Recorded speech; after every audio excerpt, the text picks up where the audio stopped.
Morning, everyone. Happy. It's my first day back at work after a holiday day, and it's still the same damn day, it would appear. And welcome to the news agenda with me, Fleet Street Fox. And today I'm joined by my fellow Mirror columnist and sports writer, Darren Lewis. Morning, Darren. Good morning. Good morning. How's it feel to be back? It's marvelous, just exactly the same as before I left. Darren's coming live from this morning's sofa today, and hopefully we'll be getting Phil and Holly later. Now we're going to take you through. Maybe we couldn't afford them on the budget. I think I've got security guards chasing me actually, so I better be quick. Morning, Mike.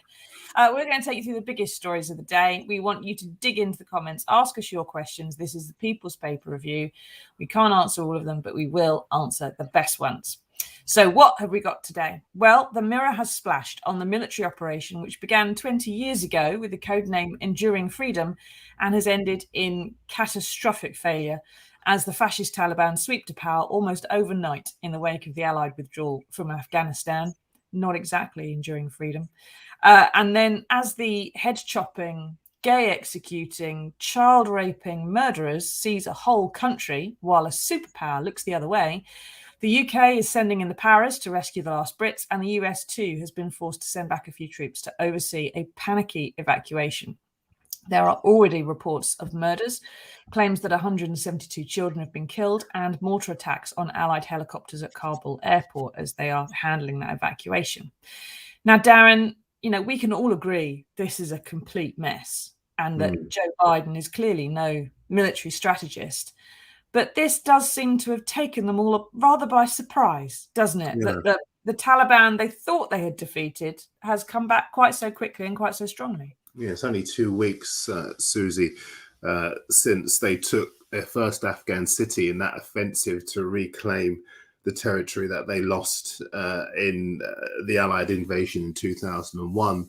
And as you say, it is very much a developing story day by day, hour by hour. And some of the images that we've seen over the weekend have just been so striking.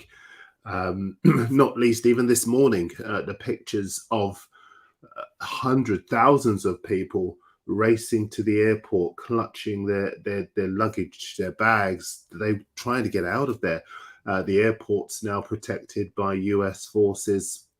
Escaping from hell sums up the situation so well. That spread in the Mirror today because it is developing into an horrific situation. And you don't need to be an expert on geopolitics to know that from a human point of view, this is a disaster. You summed it up a second ago in your pithy rounding up, really, that the regime that appears to be in control, and they are a disparate group. I know you're going to get into that in a second, but it is a nightmare that people are trying to get away from. We saw the pictures of the helicopter taking off from the US embassy. The president has left the country. We are facing what could be an horrendous situation. There are concerns that the region could be used now to as a base, a new breeding ground for terrorism. But set against all of that, and I know we've got a long way to go on this show, so I'm sure we're going to cover all the bases. But we have an open letter from parents of soldiers killed there, saying what did they die for? It was a war about and an offensive about money and about power, and that they as parents and their kids were sold a lie. And it's on that basis, there's a headline right there, did our sons die in vain? And it's on that basis that the Americans have decided to get out anyway. It was Trump, obviously, who signaled that there would be a pullout, but Biden's executed that policy. Everyone's pointing the finger at him, but there's a really interesting column in the German media saying the West, as in the European countries, are cowardly hiding behind him. Because what, are there 28 countries in NATO? You're not telling me that you can't get 2,500 troops to go in and step into the breach, if you like, left by the American forces. But the view in Germany is that the European countries are being cowardly and hiding behind Biden rather than protecting the people and well, rather than betraying the Afghan people. Yeah, well, we will talk about the reasons for some of the options that weren't done a bit later on. Now, Jack says, why have all of a sudden our troops been pulled out, leaving the innocent civilians to fend for themselves? Did our veterans and service personnel do all this for nothing? There's a lot of people at the Mirror, Jack, who feel much the same as you this morning, because our colleague Rupert Hamer was murdered by the Taliban. He was there more than a decade ago now, covering peace talks with in a jirga with local tribal leaders, with the American troops, and the Taliban knew he was there, and they decided to kill the journalist. And so there was a huge IED under the road, one of the biggest ones. I think it's about £2,000. And they waited until the MRAP that Rupert was in was over the top of it in the convoy, and then it detonated it using a wire. Rupert was killed. A Marine called Mark Juarez was also killed outright. Rupert had 3 young children, all under the age of about 6, and a wife. And his photographer, Phil Coburn, who was with him, had ended up with both legs amputated below the knee. So we know exactly what some of the sacrifices people have made to this. And it's partly why, I've been thinking today what Rupert would have said about what's happened and how he'd feel about it, and also what he'd be reporting, because that's the one thing he would be doing, is he'd be talking to sources, veterans, soldiers, commanders who were there at the time when he was there, and trying to find out how they feel now and what the strategy and the thinking is behind all of this. Now, Tom says, shame on the USA and UK and the rest of NATO. The Taliban can win a war in 2 weeks. What were the West doing for 20 years? He's right, isn't he, Darren? Because we've spent trillions of pounds and dollars, hundreds of lives of our troops. We have brought a taste of freedom, of education, of fundamental human rights to men and women in Afghanistan, particularly the women. We've built wells, we've made roads, we have set up an Afghan forces, set up an Afghan government, overseen Afghan elections, and in a fortnight, it's gone. Yeah, absolutely. All of that work gone overnight, and so many.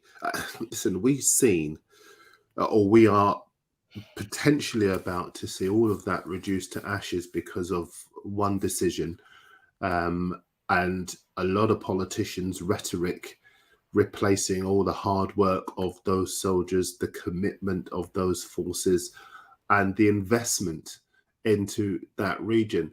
And I think that's why there is so much anger, really, because these, in the space of 2 weeks, it has just been completely wiped out. And everyone is just talking about leaving it, abandoning it, not even seeing if there is a way that that the situation can be restored, order can be restored.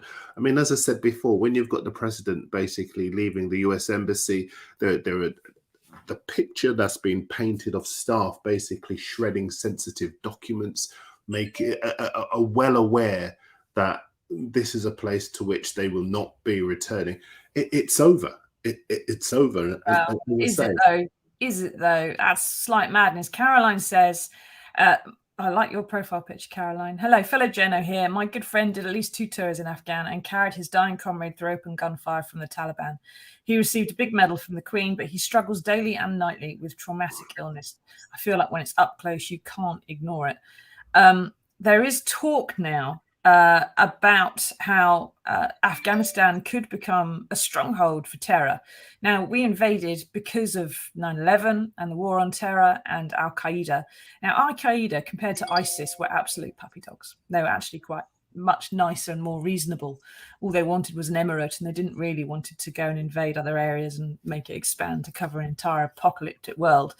But they allowed Al-Qaeda to shelter. The Taliban allowed Al-Qaeda to shelter in Afghanistan. And they, at the moment, are fighting with something like 85,000 troops. Well, call them troops. They're not exactly trained. 85,000 people in the Taliban army, for want of a better word, which is more than the entire British army put together. And all right, we've got the equipment and everything else, but there's a lot of them.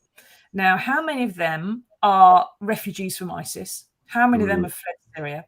how many of them are far harder and more inured to violence and murder than they were originally?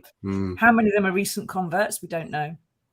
And what's going to happen next? Because it's all very well saying, oh, withdraw token from board, we'll leave the Afghans to deal with it. It's their problem, nothing to do with us no more.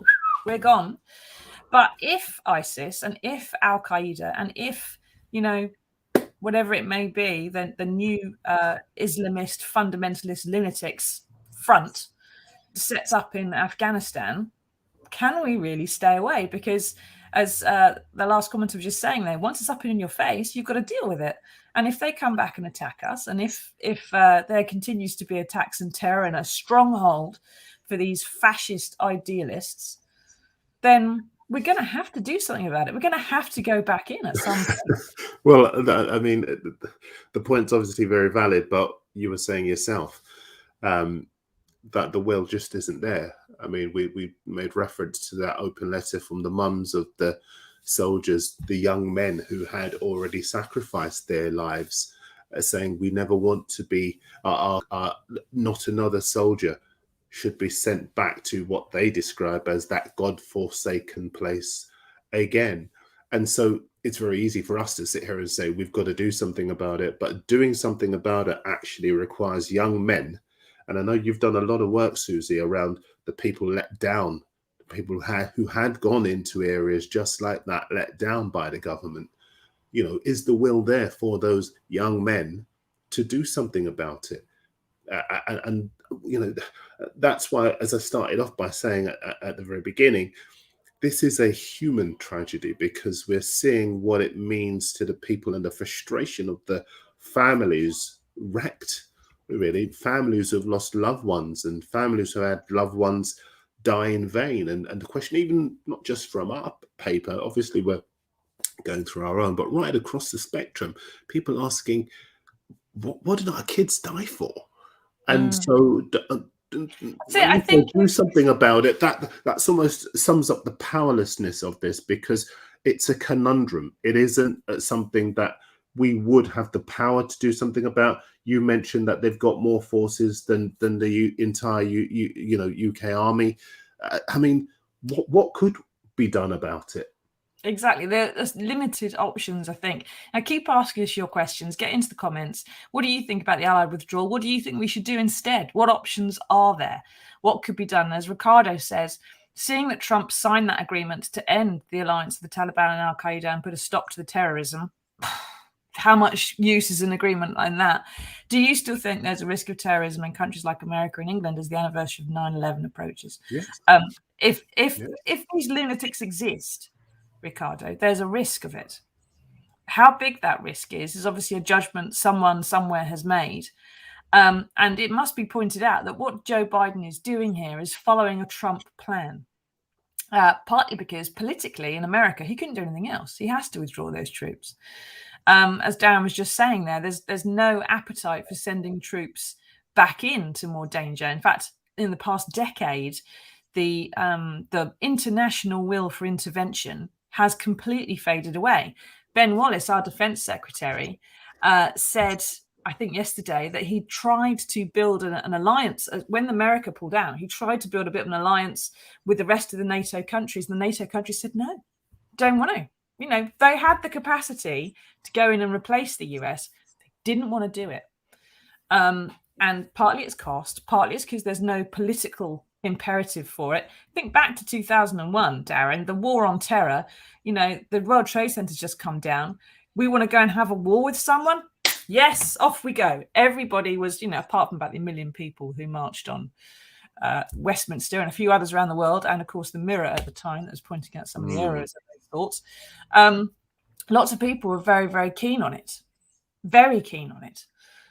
It's not the case now. And there's a great piece on pages 4 and 5 today in the Mirror by Chris Hughes, the defense editor, who was talking about how, we put an awful lot of effort in to setting up Afghan security forces, Americans and Brits training them in battlefield techniques and negotiations and things like this. But a lot of the Afghan troops we hired or recruited were Tajik, right? Ethnic Tajik from a different part of the country to the ethnic Pashtun who form most of the Taliban. So they would go to the peace talks, and the two of them couldn't even communicate. They didn't have the same language. They're from opposite ends of an absolutely massive country who saw no reason to do something with the guys from the other end of that country. Never had, never would do, kind of thing. And so a lot of what, as Chris is saying in the piece, which isn't this one, it's page 4-5, if the backstage. Well, while you're just having a look there, I mean, one of the things that struck me was something that, full disclosure, we were discussing off air, which is that a lot of promises have been made. I know a Taliban spokesman called into our colleagues at the BBC and made all sorts of promises about this is not this and this is not that and this is going to be peaceful and no. How can promises be made when, you know, there are so many disparate groups, as you've been pointing out, taking over? How can any assurances be given? I know that the Prime Minister of this country has, in the last sort of 24 hours, been saying, look, we don't want to recognize the regime. And he's been urging other leaders in other countries not to recognize the regime out there. But nobody knows what's going on. Nobody knows, you know, because what direction it's going to take. One of the things that's happened is the Taliban peace negotiators, who've been talking to the allies in Doha for a year or so, have promised everything's going to be peaceful, everything's going to be nice, women's rights are going to be respected. The people on the ground in Afghanistan, the Taliban commanders, have been murdering, have been rampaging so far. They don't appear to have, the command don't appear to have any control over what they would call their troops.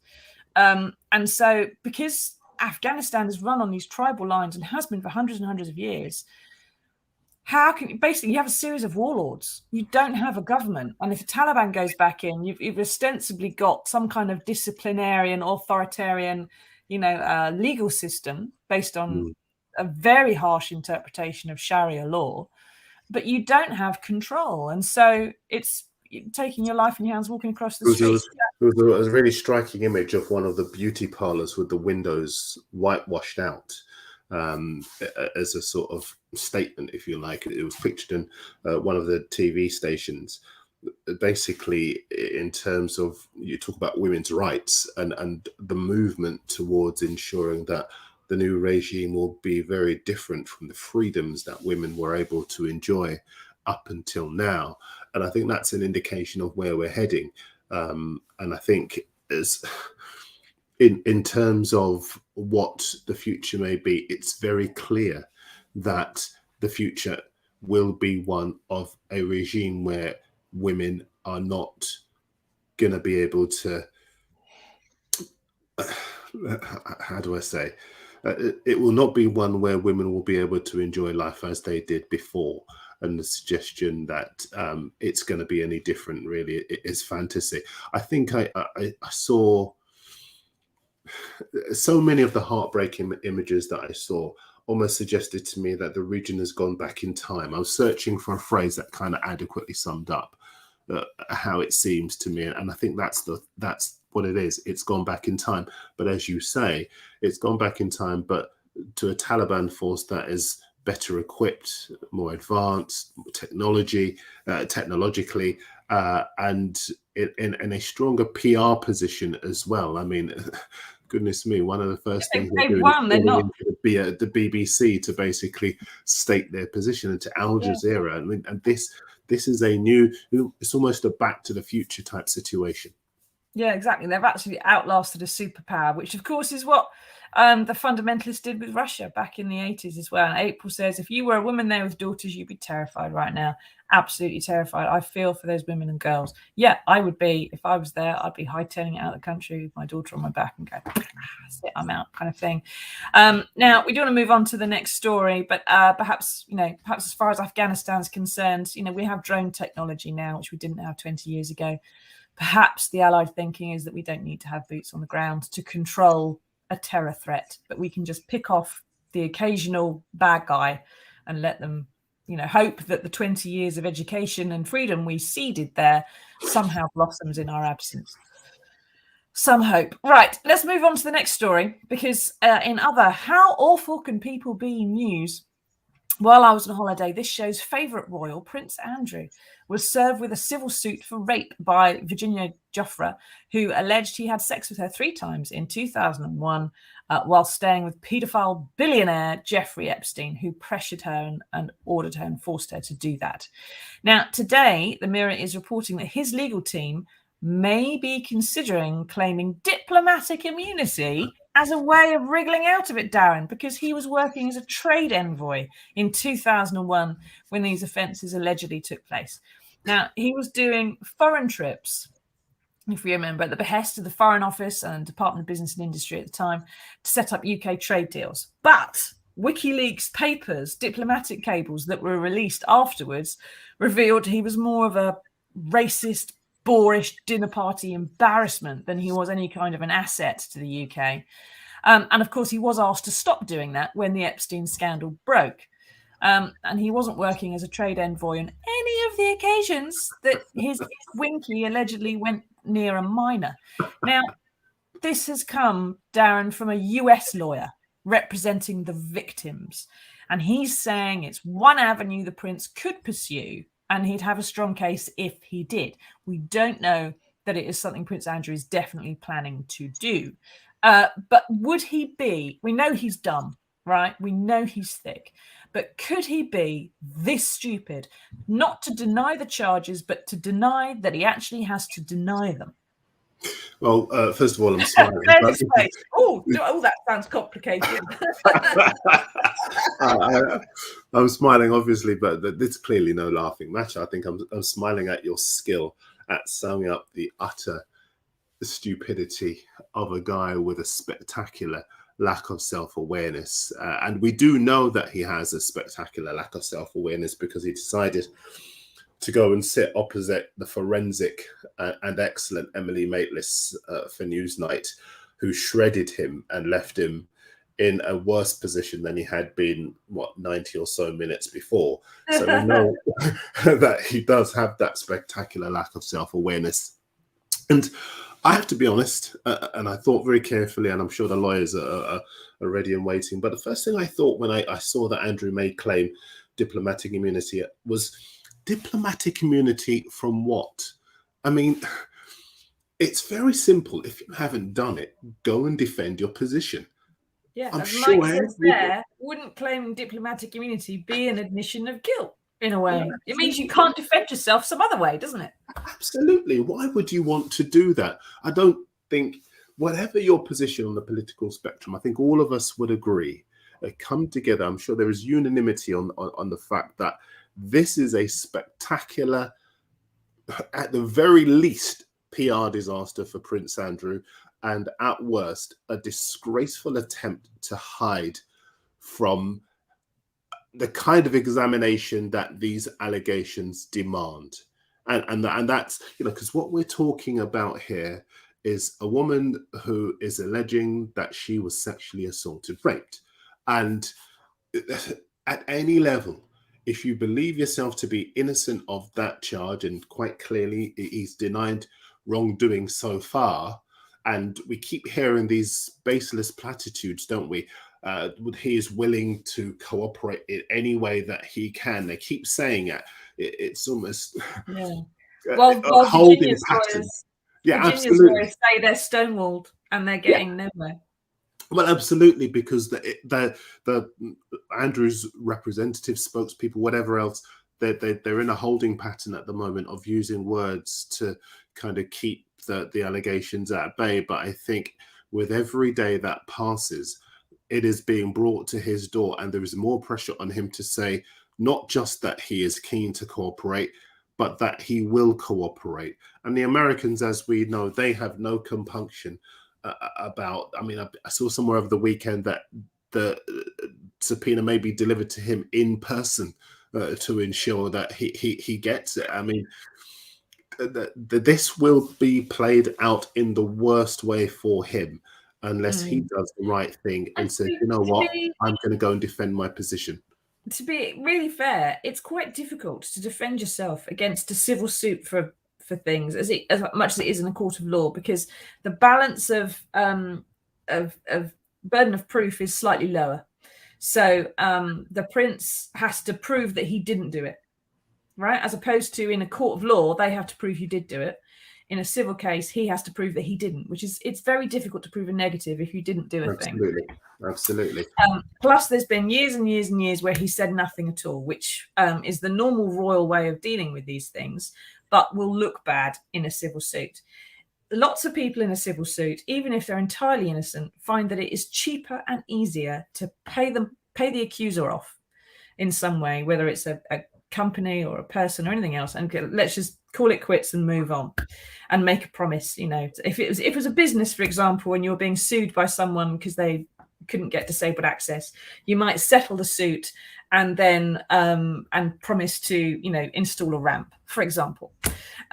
Prince Andrew would have to settle the suit and promise not to sleep with any more children, which would be difficult.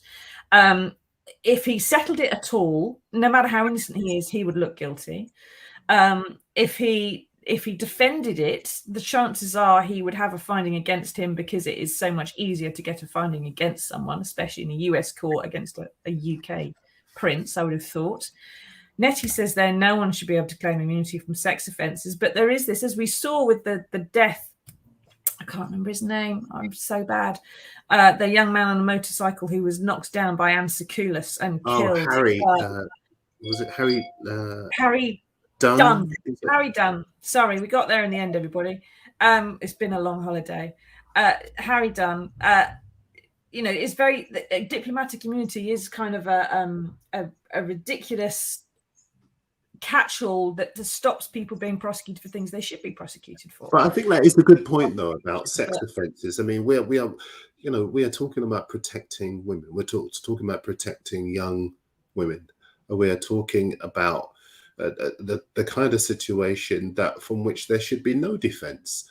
And, you know, quite the picture always, every time I see that picture that's so widely used in all of our media of Andrew and the girl and Ghislaine Maxwell, it always, that right there is incontrovertible evidence that, okay, as a prince, you meet lots of people every day as a member of the royal family or someone, but that's not meeting, you know, shaking the hand of someone outside a building somewhere. You know, that's in a comfortable setting, a situation that you would recall.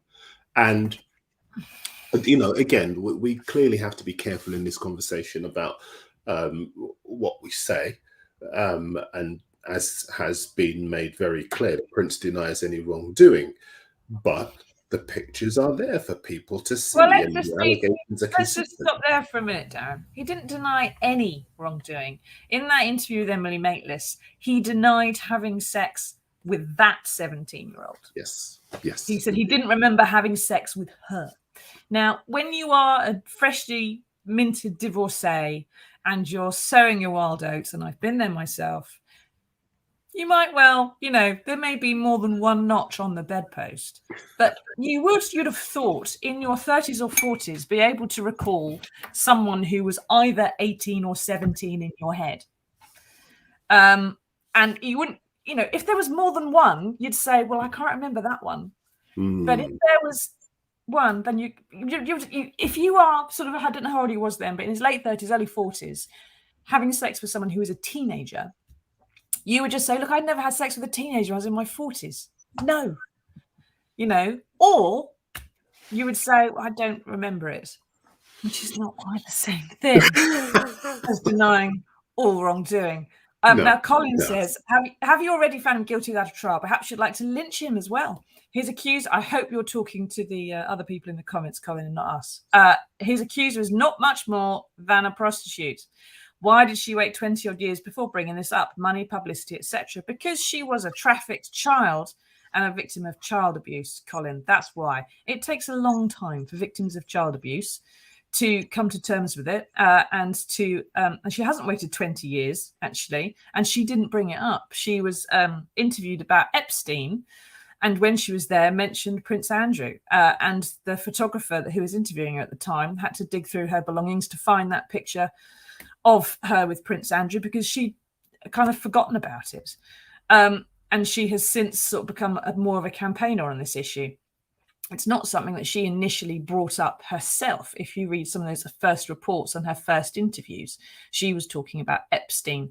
And this all goes back, whether you think that Prince Andrew did things he's accused of or not, this goes back to why a member of the royal family who has spent his entire life being targeted by people who want something out of him and wrongdoers and ne'er-do-wells, and he should have learned really to spot them by now, why he was hanging around with this billionaire who had saucy statuary and pictures all over his various homes and islands, and was surrounded by lots of young women and hanging out there on the left of the picture with Ivanka Trump, for example.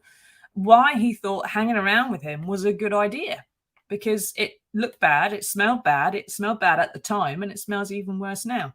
But we'll have to move on, I think, because I think Darren his connection has cut out, unfortunately. But if you have any more comments, what do you think about the war in Afghanistan and the Allied withdrawal? Do you think it was a good idea? Do you think we should have stayed on and fought the Taliban a bit further? Do you think we should crush them? Do you think we should bomb them back to no obliteration? Are you worried about the future terror situation and what it's going to mean for women's rights and even men's rights in Afghanistan? There's plenty of men who don't like the Taliban there either. It's not just a male thing. But we do have some good news. So we're going to leave Prince Andrew sweating away there. Hopefully Darren will rejoin us in a moment or two. But now let's have a little bit of good news, because we do have some.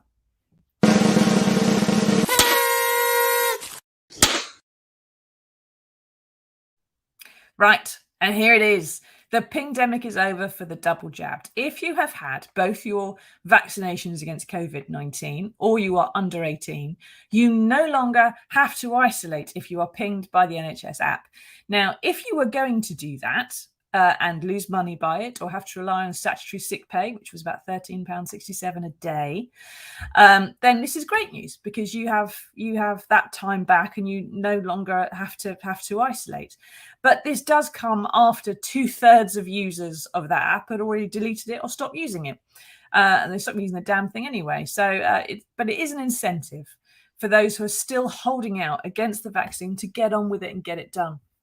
We've also got holiday firms, Asda and others, offering vouchers for people who could be vaccinated as an incentive to get it done, especially those who are younger, which is a great bit of news, especially that more than just the government are encouraging people to get on with this, that it's nightclubs, that there are things rolling out across the community to try and get younger people thoroughly vaccinated. We have only got, although it's a good figure, about 76% of UK adults vaccinated at the moment, double vaccinated, I think, which leaves, of course, quarter of them completely unprotected. And that does mean that they have the potential for storing the virus, for circulating it, for developing new variants and causing other reinfections to other people. And he's back, everybody. And Boniface can stop whittering for a minute. Now, we're just talking about the double jabbed getting their pingdemic out of the way, Darren.